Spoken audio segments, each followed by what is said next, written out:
మంత్రులు నారాయణ, ఆనంల భేటీ, కడప మహానాడుకు 50,000 మంది సమీకరణ లక్ష్యం. నెల్లూరు, కడపలో జరగనున్న రాష్ట్ర మహానాడు సభకు నెల్లూరు జిల్లా నుంచి సుమారు 50,000 మందిని తరలించాలని రాష్ట్ర మంత్రులు పొంగూరు నారాయణ, ఆనం రామనారాయణరెడ్డిలు నిర్ణయించారు.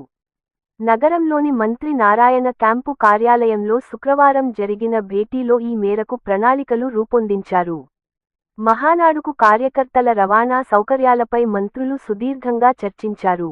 అవసరమైన సంఖ్యలో ఆర్టీసీ బస్సులు, ప్రైవేట్ వాహనాలను అద్దెకు తీసుకోవాలని నిర్ణయించారు.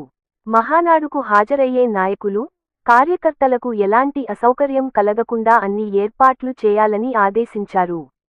ఈ సమీక్షా సమావేశంలో NUDA chairman Kotamreddy Srinivasulu Reddy, TDP senior నేత వేమిరెడ్డి విజయభాస్కర్ రెడ్డి, జిల్లా టీడీపీ కార్యదర్శి Chejarla Venkateswarlu Reddy, Somasila project chairman Kesava Chowdary, TDP నేత బ్రహ్మరెడ్డి తదితరులు పాల్గొన్నారు.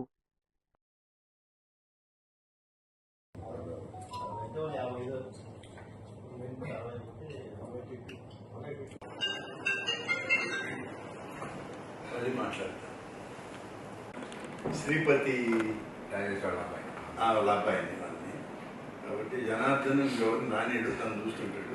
మనం వాళ్ళ వేరే ఇబ్బందిగా తీసుకుంటాడు కాబట్టి జనార్దన్